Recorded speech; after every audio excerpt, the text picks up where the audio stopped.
Mega Noticias Tuxtla Gutiérrez. Clasificación B15.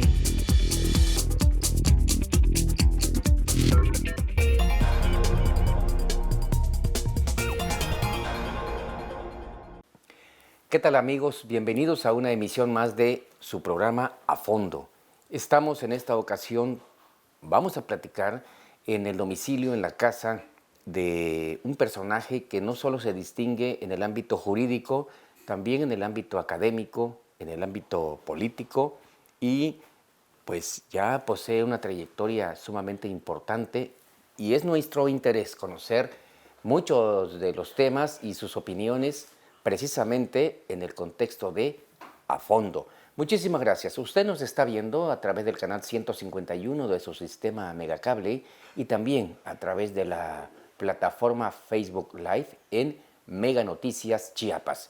Así que bienvenidos y es un placer presentarles en esta ocasión al magistrado presidente de el Tribunal de Conciliación y Arbitraje, Tribunal Federal de Conciliación y Arbitraje, el maestro Plácido Humberto Morales Vázquez, Premio Chiapas, usted lo sabe, funcionario con una amplia trayectoria en el servicio público y el día de hoy pues está fungiendo y siendo parte fundamental de lo que llamamos la cuarta transformación del país. Maestro Plácido, bienvenido a Fondo. Gracias al comunicador Víctor Cruz Roque, el programa A Fondo y a Megacable y al equipo técnico con quienes me reencuentro nuevamente. Es decir, siempre he estado en Megacable desde hace mucho tiempo. Gracias, es su casa. Y pues en ausencia de Luis Octavio Pineda, quien por razones de fuerza mayor no está con nosotros, también le enviamos a usted un caluroso saludo. Nuestro compañero es co-conductor de Megacable. Gracias, un saludo Maestro, para él. ¿Con quién platicamos primero? ¿Con Plácido Morales, el académico, el político, el servidor público actual? Usted indíqueme. Ahora sí, como dijo José Fuentes Mares, digo, guardar las proporciones, ¿no?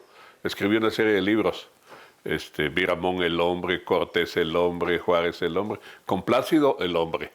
Con Plácido Morales, el hombre. Bueno, vamos a platicar con Plácido Humberto Morales Vázquez.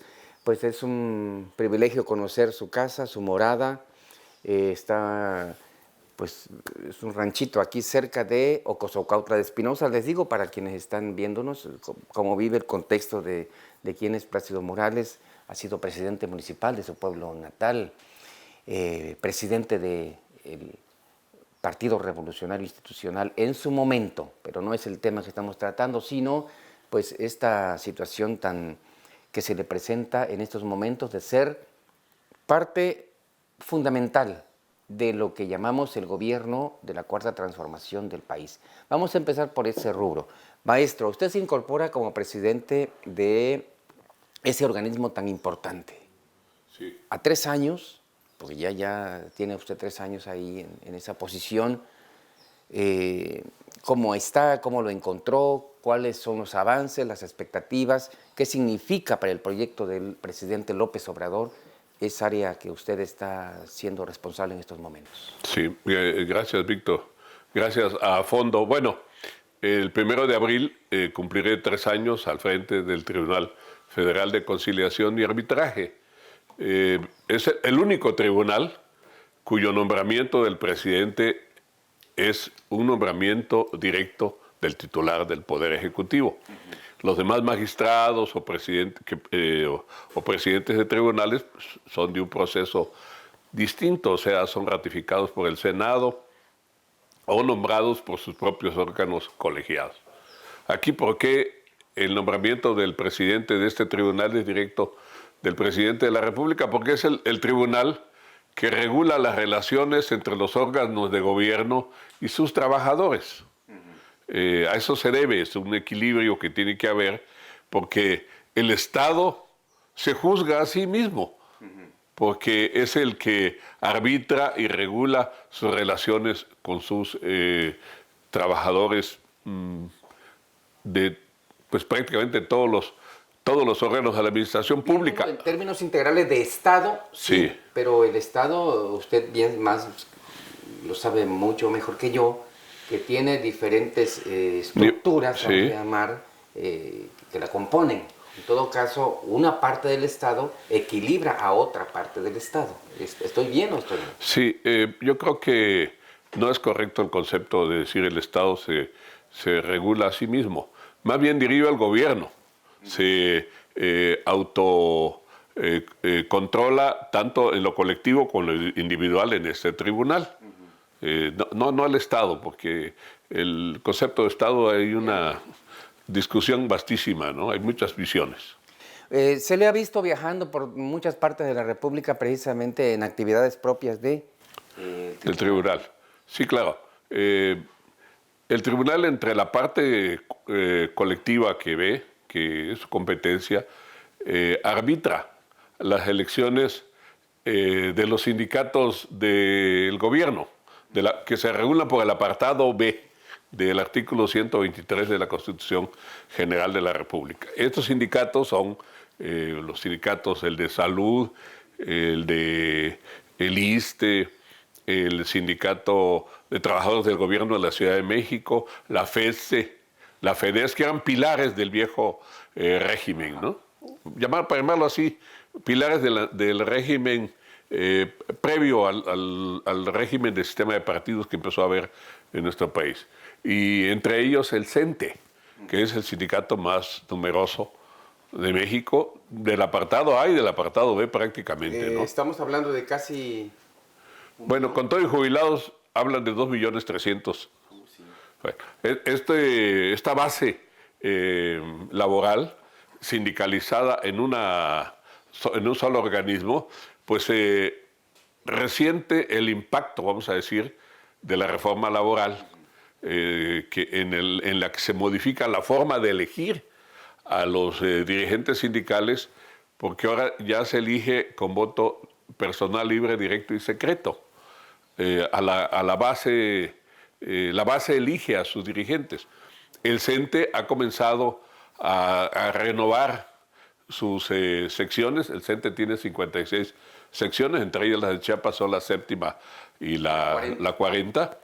Y muchas de estas secciones deben haberse renovado desde hace casi 2 años. Se fueron venciendo y el tribunal que yo presido tuvo que prorrogar los ejercicios de representación de los comités ejecutivos o como el nombre que tengan, porque por la pandemia pues no se podían hacer elecciones. Sí, claro.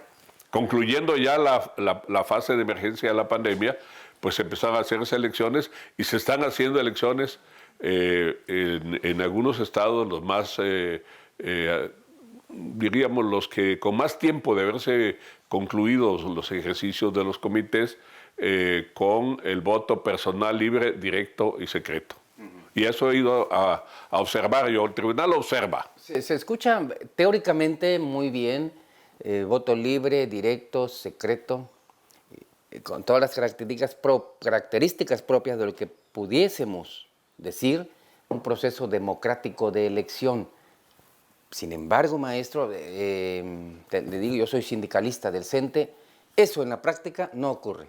¿Por qué? Porque todavía las resistencias están presentes, vigentes, los cacicazgos todavía están latentes, no solo en el CENTE, sino en muchas expresiones sindicales que yo veo como cancerosas. Todavía no se extirpa ese mal de la vida sindical del país. Bueno, estás afiliado al sindicato de la sección 40 como académico. Sí. Bueno, cuando venga la renovación de la sección 40, el profesor Víctor Manuel Cruz Roque se presentará con su credencial de profesor, estará en una lista nominal, le darán una boleta y votará por la planilla roja, verde, blanca, morada, la que sea. Pues la decisión de destruir esos cacicazgos sindicales la tiene la base. ¿Es el primer ejercicio que se va a hacer? El primer ejercicio, la Estamos seccional. hablando de que hubo una reforma constitucional. Sí, una reforma constitucional y la reforma a la Ley Federal del Trabajo, tanto del apartado A para los trabajadores privados, el sindicato vamos a decir, un sindicato automotriz, ya no voy a dar nombres, ¿no? Sí, automotriz, claro. Hay sindicatos muy grandes de trabajadores de la industria de la construcción. A sus líderes sindicales los elegirán por voto directo, personal, libre y secreto. En el caso de los sindicatos del apartado B, la Ley Federal de los Trabajadores al Servicio del Estado reformó el artículo 69 para que la elección se haga con una convocatoria que tiene que conocerle el tribunal que yo presido 15 días antes. Se sanciona, va a haber voto secreto, va a haber la convocatoria, cuántas planillas se registraron, va a haber igualdad de oportunidades para todos, el derecho a votar y a ser votado.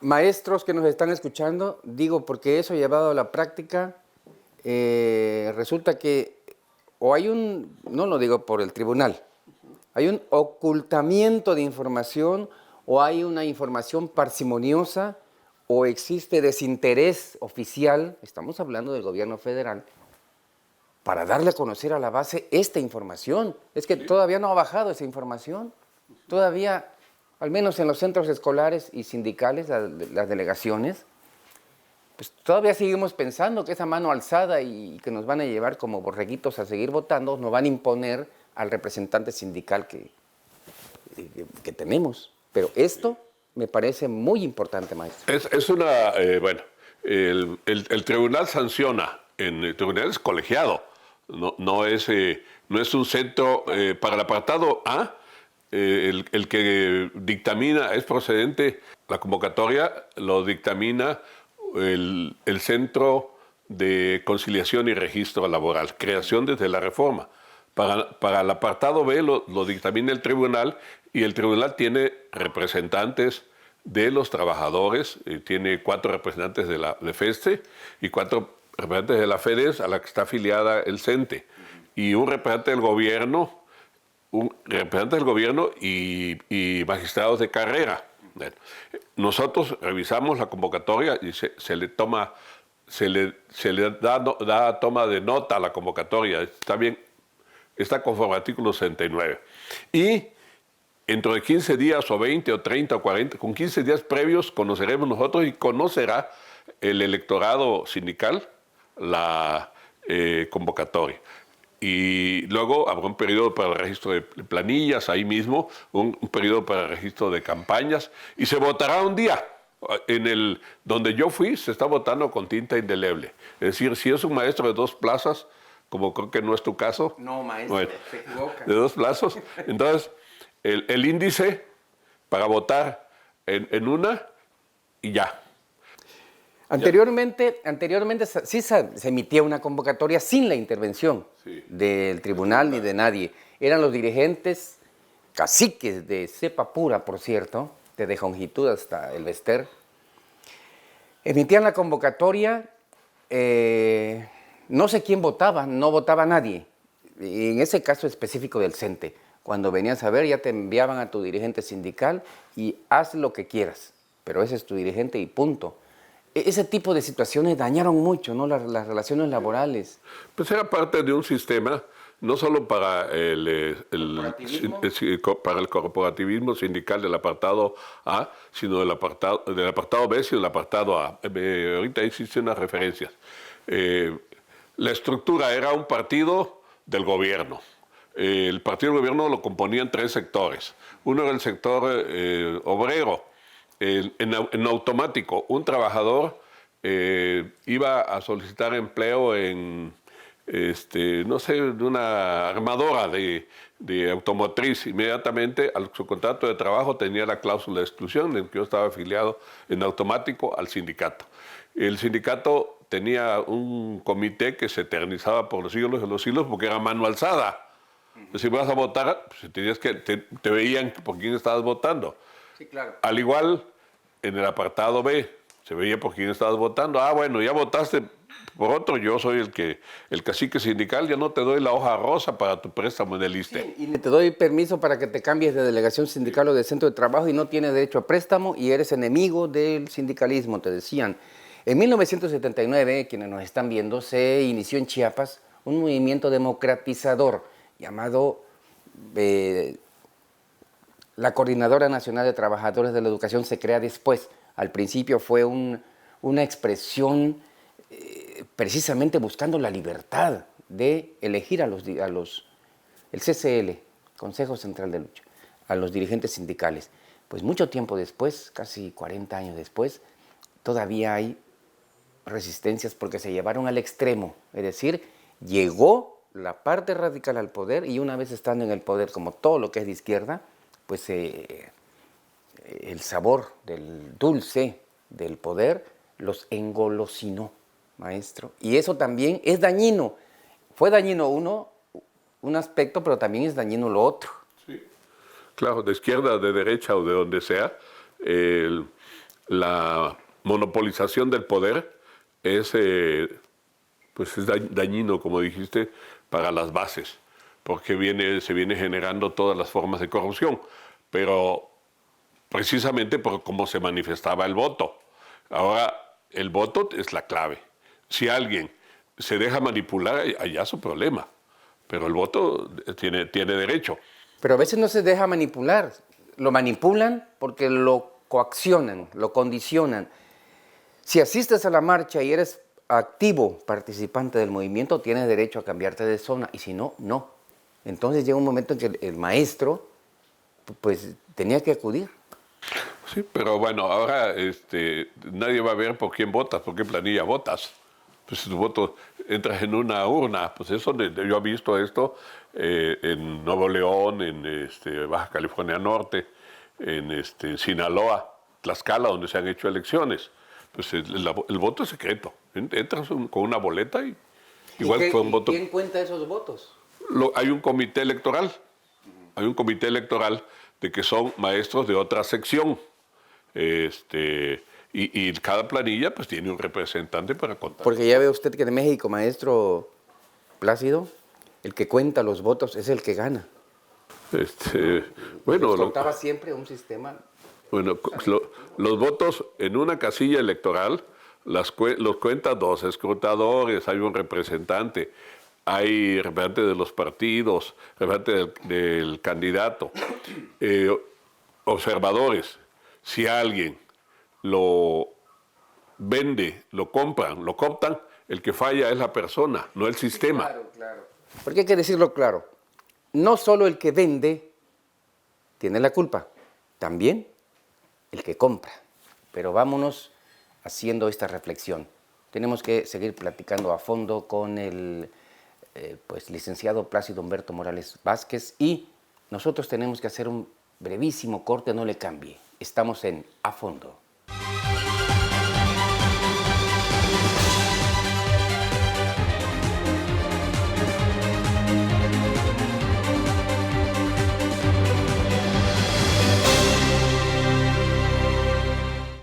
Toda la información deportiva de Chiapas, México y el mundo. A través de nuestra pantalla de Megacable. Somos Mega Deportes Chiapas. Los lunes y viernes por el 151 de Megacable. Acércate y anúnciate con nosotros.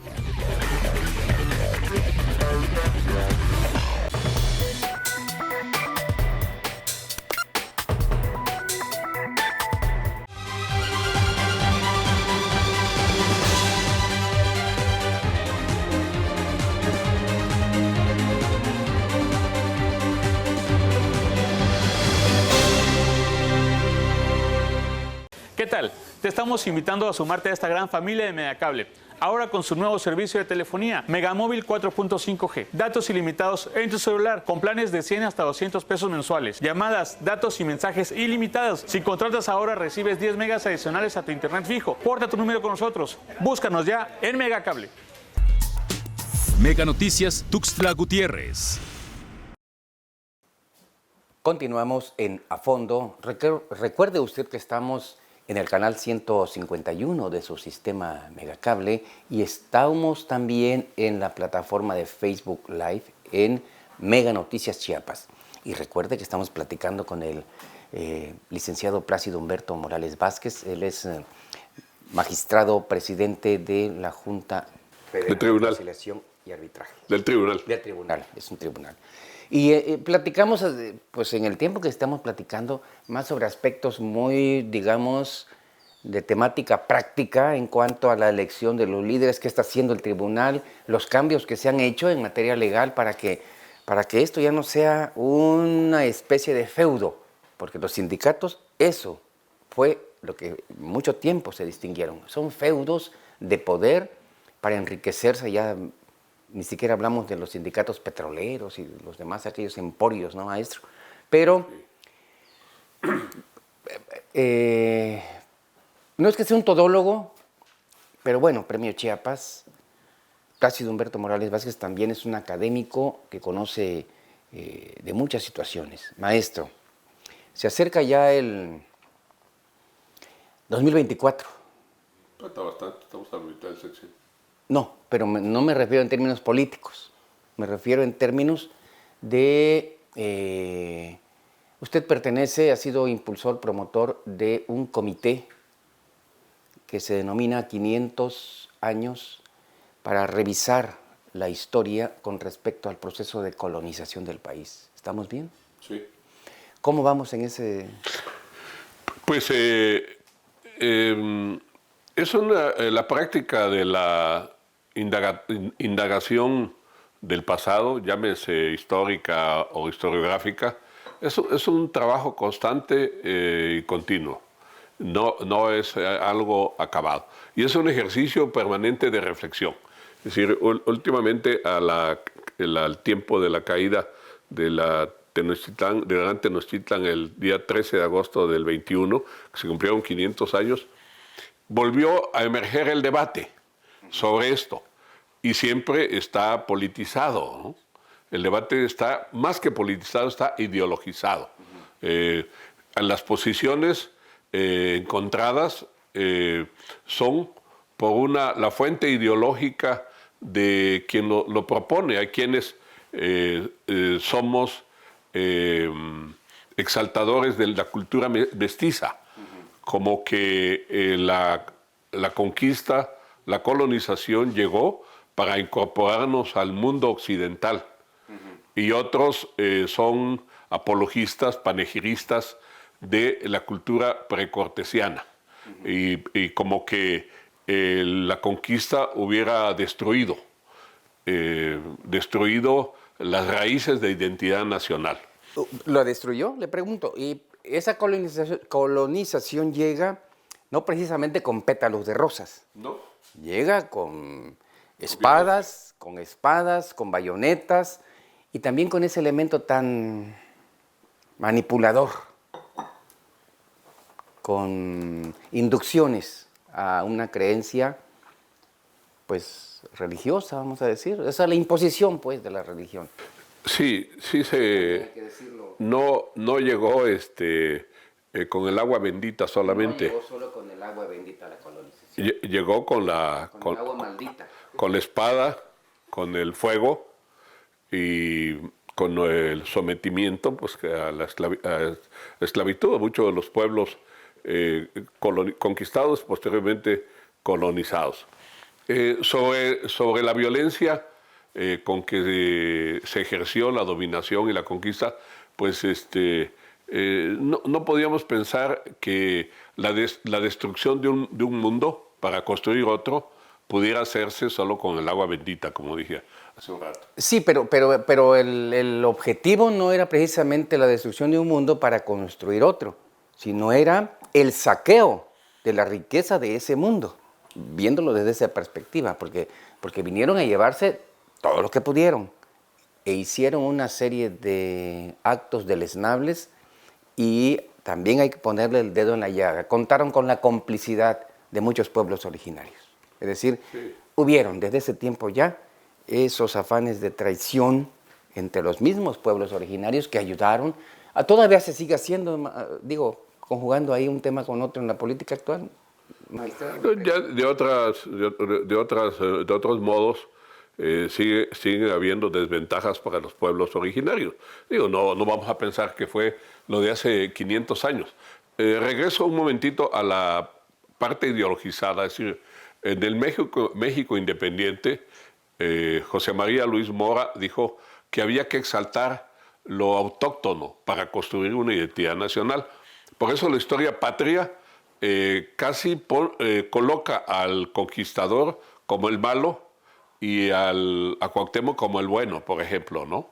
Es decir, el sacrificado. O la víctima y el victimario. Sí, víctima y victimario. Sí le quemaron los pies, el otro no tuvo, no se acobardó ni sintió dolor, dijo, estoy en un lecho, ¿acaso estoy en un lecho de rosas? Toda esa exaltación que tiene que ver con nuestra educación, porque quienes diseñaron el proyecto educativo para nuestro país consideraron que se debía exaltar lo nacional por encima de lo europeo. No es igual en el caso de otras colonizaciones, porque aquí hubo un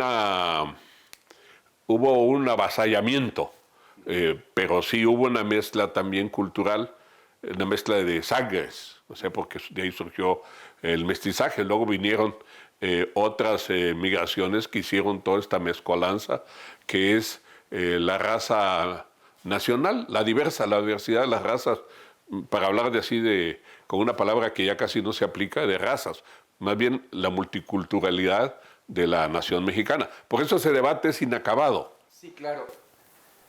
Quienes construyeron la especie de axiología educativa, vamos a llamarle así, nuevo el término, miren, le inculcaron a los mexicanos que deberíamos tener ejemplos icónicos, que debemos tener figuras emblemáticas, ¿no? Por eso crearon al Pípila, crearon exacerbaron la figura de Juárez, de los grandes héroes de la independencia, de la revolución, etcétera. ¿No estará cometiendo el mismo error el presidente López Obrador? Y lo otro, está insistente en que pida perdón a España por lo que vino a hacer y que el Vaticano también, pues, el Papa, diga que se equivocó. El Papa ya lo hizo, ¿no? Por los excesos de la cristianización de México, porque pues hay que De América. recordar, bueno, en el caso de México, pues estamos hablando de México, bueno, de América, la colonización religiosa, pues tuvo muchas virtudes, ¿no?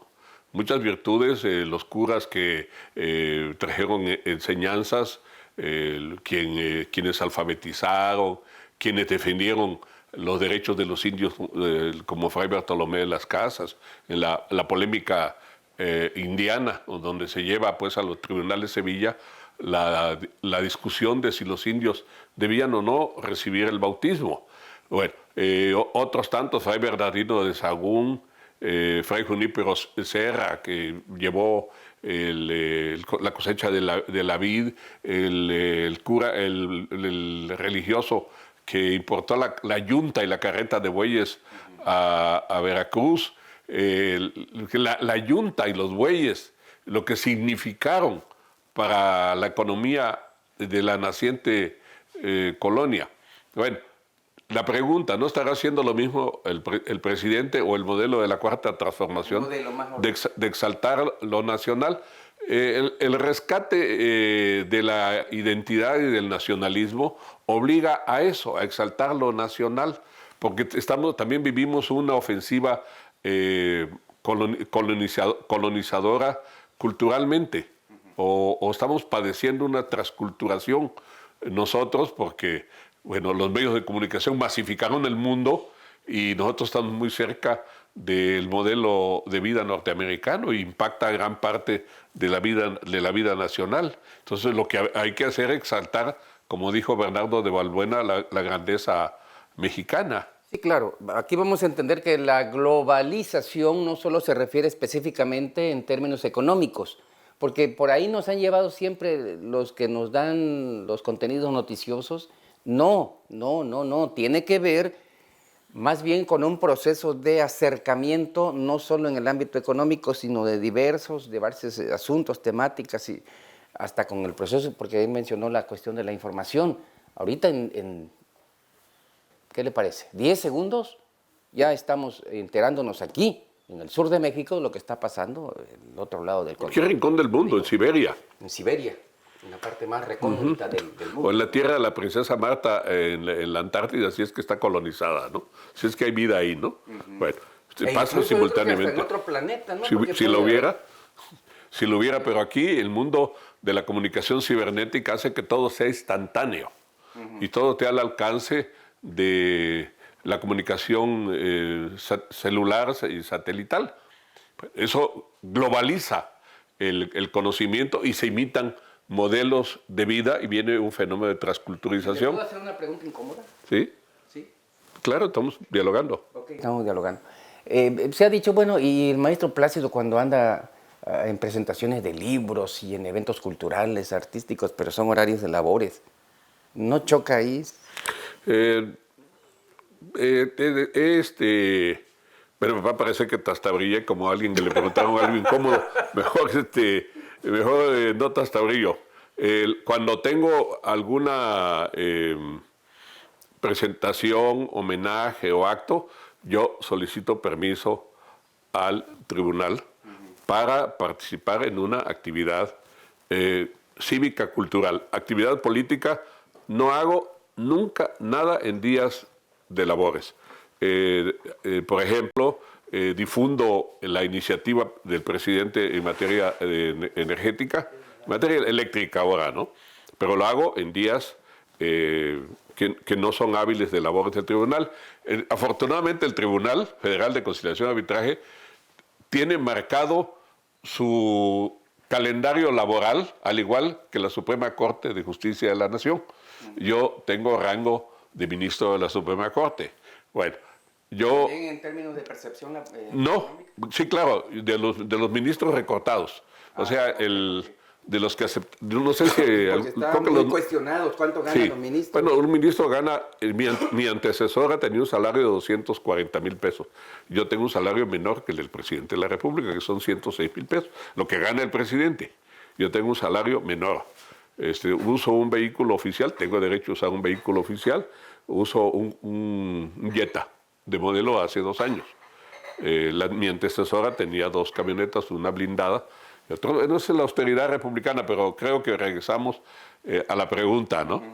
El tribunal entra en receso del día 15 de diciembre al 2 de enero. Ese día puedo hablar de política y andar donde yo quiera, porque la ley me lo faculta. Sí, claro. Que es un derecho individual también, ¿no? También no debemos caer en los extremos y el prejuicio, ¿no? Como regresando a los asuntos, yo digo siempre que los mexicanos nos vamos al extremo con las leyes. Repentinamente, tradicionalmente, sujetábamos a la mujer a un predominio del hombre. Ahora no lo puedes tocar ni con el pensamiento, como dijeron los hindús, ya no con el pétalo de una rosa. Sí, claro. Nos vamos al extremo. Y peor en estos tiempos. Sí. Antes votabas, las boletas electorales te las daban al candidato, ahora tinta indeleble, credencial con fotografía, vigilancia, observación.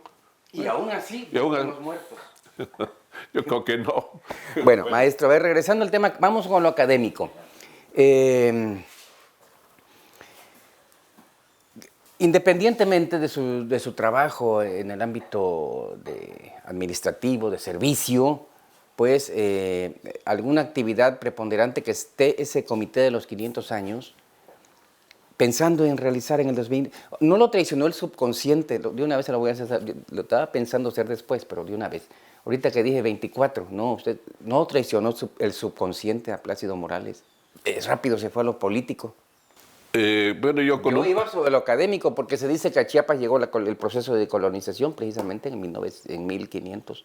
No, del 24, vamos a hacer el 24, vamos a hacer 200 años de vernos incorporados a la Federación Mexicana. Ahí sí me traicionó el subconsciente, yo siempre con un periodista agudo, acucioso, informado y conocedor como Víctor, pues tengo que estar así a la defensiva. Ya me hizo tastabillar una vez, bueno. Pero bueno, le repito esto porque usted posee una especie de liderazgo en los círculos pues culturales, sobre todo de historiadores, lo hemos visto muy activo en San Cristóbal de las Casas, en presentación de libros, en las universidades, tiene, le repito, el premio Chiapas, promovido precisamente por universidades, aunque para nosotros eso es muy valioso porque se trata precisamente de llegar a tener una visión más crítica de los procesos históricos, ¿no? Sí. Digo, porque nos los dieron a cucharaditas.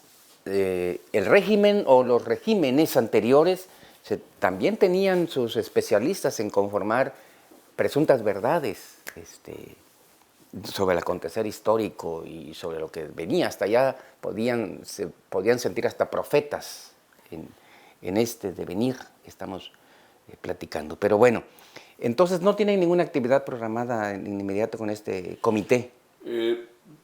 Seguramente previo a ese tiempo vamos a convocar a unas tareas de discusión sobre la razón de ser mexicanos y la evaluación actual de nuestra naturaleza de mexicanos, ¿no?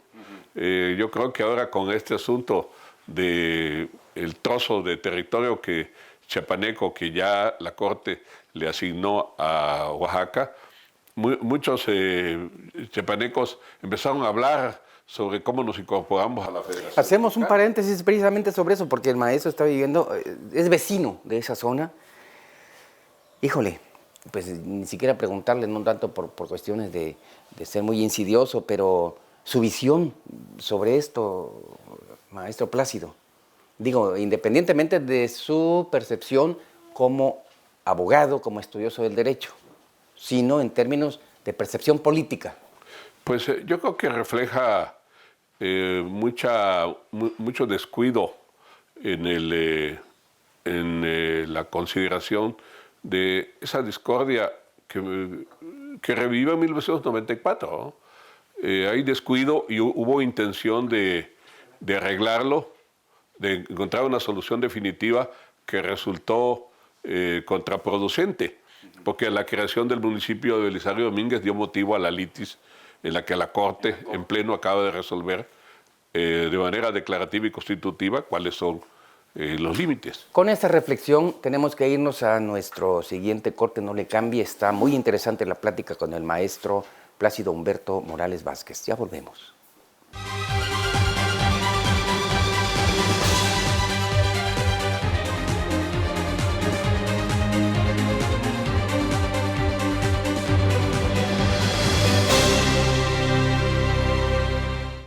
Toda la información deportiva de Chiapas, México y el mundo a través de nuestra pantalla de Megacable. Somos Mega Deportes Chiapas. Los lunes y viernes por el 151 de Megacable. Acércate y anúnciate con nosotros.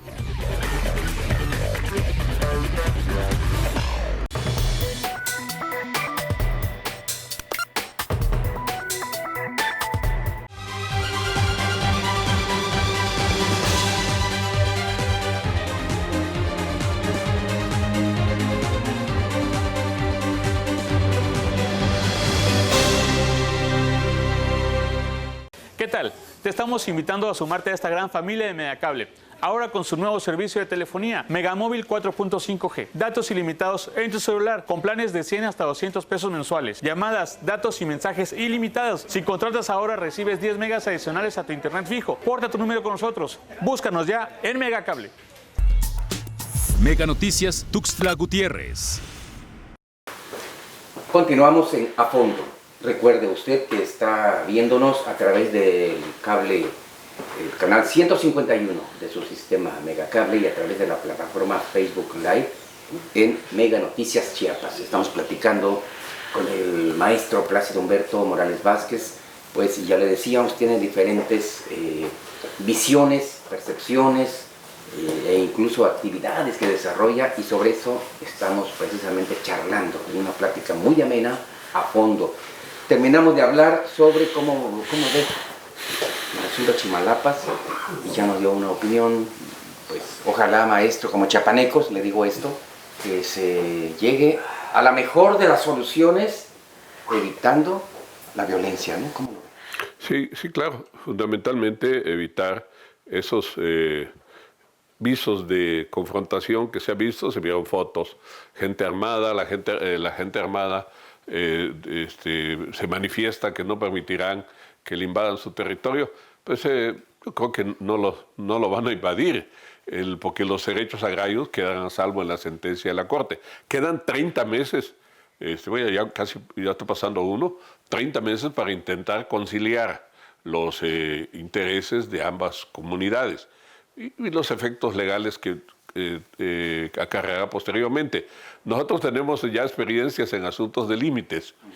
Cuando en el 85 se fijaron, en el 85 y 95 del siglo antepasado, 1885, se fijaron en los límites definitivos entre México y Guatemala. Motocintla, Bellavista, Bejucal, estaban del lado de Guatemala, luego vinieron quedando a México. Entonces se les hizo una encuesta a las personas, habitantes, y dijeron, a ver, ¿quiere ser guatemalteco o quiere ser mexicano? Pues, la mayoría se quedaron de este lado, solo una familia de apellido Dardón pasó a ser guatemalteco y se fueron a vivir a Quetzaltenango, creo.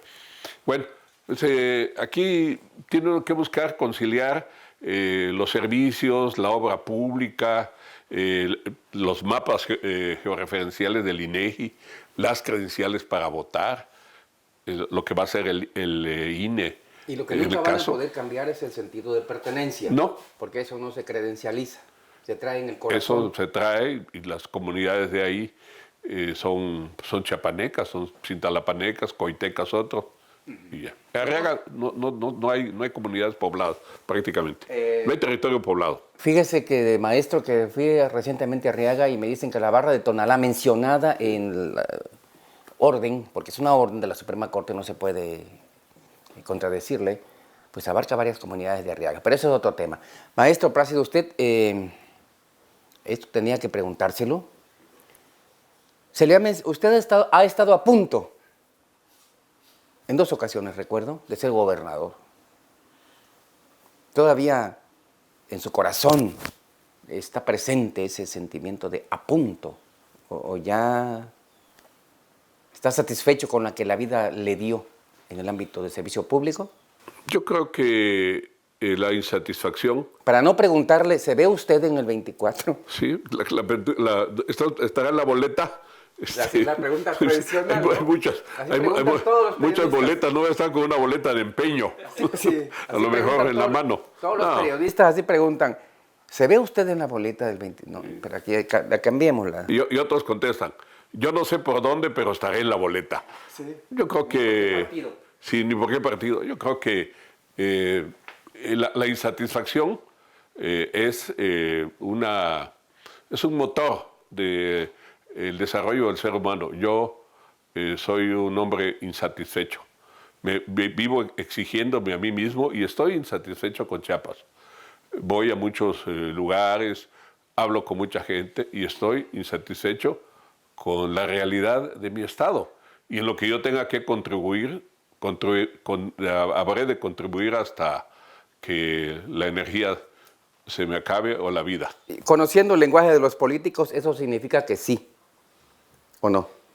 Pues yo, en primera, como no me califico como político profesional, ¿no? Bueno, no sé cómo hablen ellos. Yo soy un chiapaneco que he tenido que participar en la vida pública por identidad con un proyecto. ¿Usted se identificó con los proyectos de Manuel Velasco y de Juan Sabines? Con un proyecto de servir donde me tocaba. Bueno, no era yo el gobernador ni tampoco fui secretario general de gobierno. Con Juan, con el gobernador Juan Sabines Guerrero, fui secretario de Pesca y Acuacultura. Eso fui. Me interesó la pesca y la acuacultura como alternativa a generar alimentos. Y lo asumí la responsabilidad con el deseo de servir en esa parte. Así lo vi, así me pronuncié. Con Manuel Velasco Cuello, con que me liga, que no lo veo, pero de joven, yo lo conocí de muy jovencito, de niño prácticamente. Él siempre pensó en que yo le ayudara, sus intereses, sus motivaciones, no sé, yo lo único que aspiré con él, que le hice el planteamiento y le demostré que tenía con qué hacerlo, era ser rector de la UNACH. ¿Que no lo logró? No lo logré. Bueno, más bien él no lo decidió. Él no lo decidió.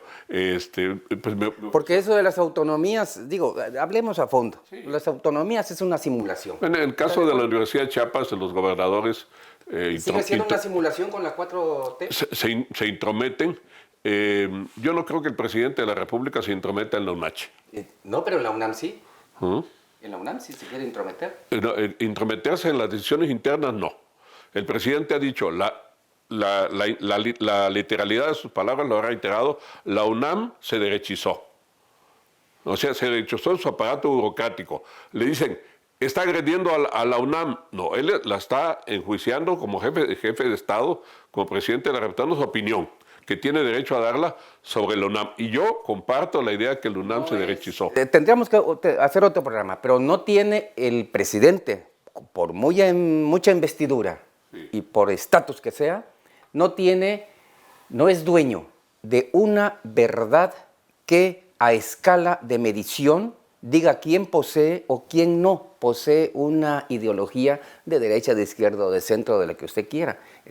No posee, pues, la verdad absoluta. Entonces ahí está lastimando a esos que no entran en ese encuadre de lo que el presidente quiere decirnos. Pero bueno, no es el tema, maestro. Pero regreso yo a aclarar eso, a ver. El derecho. Una es la interpretación periodística. Está lastimando, bueno, el que tenga la piel delicada, que se sienta lastimado. Yo como universitario, como profesor de la Facultad de Derecho, la Facultad de Derecho se derechizó. De sí, tradicionalmente la Facultad de Derecho era una facultad bastante tradicionalista, oficialista. Pero se derechizó. Pongo un ejemplo, y le doy la razón al presidente. En el año del 93, 92, 93, se hizo un programa, un cambio del programa académico de la Facultad de Derecho de la UNAM, y dijo, el abogado para la competencia. Crear el abogado para la competencia. No el abogado para el compromiso social. No para defender al trabajador, no para defender al desvalido, no para buscar la justicia, para ser competitivo, como si fuéramos de la Ibero o de la Anáhuac o del TEC de Monterrey, eso sí. Pero eso no descalifica la libertad personal y grupal incluso. Existen comunidades que militan, y no lo niegan, en la derecha. Sí, claro, es su derecho de cada quien, pero la universidad no. Su derecharización no, porque hay que ver la creación de la universidad. La universidad se creó para la nación, por eso es nacional. No dice tendrá que ser toda su vida, o tendrá que militar, o tendrá colectivamente que estar en un espacio ideológico de tal magnitud. Bueno, no habla cuando dice el concepto de derechización, la palabra es vastísima, es amplísima. Es decir, trata de decir, a ver, el universitario ya no es el universitario que va a ir a la fábrica a orientar a los obreros, como fue la generación de los 70, la posterior al 68, en la que llegamos a la universidad, llegué yo y seguramente llegó el presidente y vio en ciencias políticas lo que eso era. Se discutían los problemas nacionales. Era el centro de debate. Por la Universidad Nacional pasó la democratización de México. El 68 y el 88. Yo creo que todavía hay espacios, hay células, como en todas las universidades, porque son los centros de estudio de donde se generan más la democratización del pensamiento. Al tener mucho más la apertura de conocimientos, pues eso te genera visiones diferentes, diversas. Pero bueno, dejemos ese tema porque platicaríamos mucho tiempo más. Maestro, estábamos Para hablando la otra, Víctor. para la otra. ¿Se ve en el 24 o no se ve? ¿Es usted eterno candidato a la gubernatura? Pues pueden haber eternos candidatos a diferentes cargos. Hay personas que son eternos candidatos a periodistas. A periodistas porque están aspirando a ser un verdadero periodista. Hay personas que son eternos candidatos a presidentes municipales, a gobernadores, a presidentes de la República, eternos candidatos. El ingeniero Cárdenas 3 veces. El presidente estuvo a punto de convertirse en un eterno candidato. Bueno, la lucha política es así. Y se iba a convertir en eterno estudiante, creo que tardó 14 años. No, tardó 13. 13 años para un estudiante pobre que trabaja y estudia en ciencias políticas. Yo creo que es un tiempo, afortunadamente está titulado, porque se tenía que traducir 2 idiomas para titularse. Muchos jóvenes que yo conocí no se titularon. Bueno, en Derecho, cuando yo llegué, fui el tercero o cuarto de mi generación. Con Eduardo Ramírez, con Sober Robledo, con el gobernador Rutilio Escandón, con todos los actores políticos. ¿Quién tiene? ¿Usted le pregunta? Formal con algunos de los actores, ¿no? Si ellos lo son. Yo no tengo conflicto con nadie. Quien procure mi amistad o una relación convencional la tiene conmigo. Pero ¿no? la diplomacia institucional le obliga a tener cierta apertura, deferencias, decir, mi mano está aquí. Pues mi mano está aquí con la de cualquier chapaneco. Ya ven que yo soy una persona poco formal, por eso no me digo político o profesional o político ortodoxo. Yo tal vez soy un político de compromiso, un político de coyuntura. Y así como tal, yo no puedo, de ese catálogo o de un catálogo más amplio, tengo una idea de cada una de las personas, ¿no? Así es, maestro. Depende para qué. Un comentario final que nos quiera regalar para... Pues yo creo que estas entrevistas, no me imaginé que yo fuera a tener tanto tiempo y afortunadamente también se reproduce y Víctor es un comunicador muy informado, muy conocedor, muy agudo. Se agota muy rápido. Yo me quedé aquí con el asunto de la universidad. Sí, de la universidad me falta mucho explicar el papel de las universidades. Y no le acabé de concretar la pregunta si yo coincidía. Yo lo único que le planteé a Manuel Velasco fue ser rector de la universidad. Porque sabía yo qué idea tenía yo sobre la Universidad Autónoma de Chiapas. Podemos plantearle a la producción del programa que tengamos un segundo encuentro. A mí me daría mucho gusto porque es una de las entrevistas que no solo se dirige uno a un entrevistado en seco, en frío, sino al amigo a quien tiene mucho que decirnos, y es el maestro Plácido Humberto Morales Vázquez, y a quien le agradecemos profundamente que nos haya recibido pues aquí en su casa. Por cierto, él sí vive en la medianía, es una gente que se le reconoce su honestidad, está del lado del sentir que motiva esto que llamamos cuarta transformación del país. Y a usted que nos ve a través del canal 151 de Megacable, muchísimas gracias. Ya volvemos en otra emisión más de A Fondo.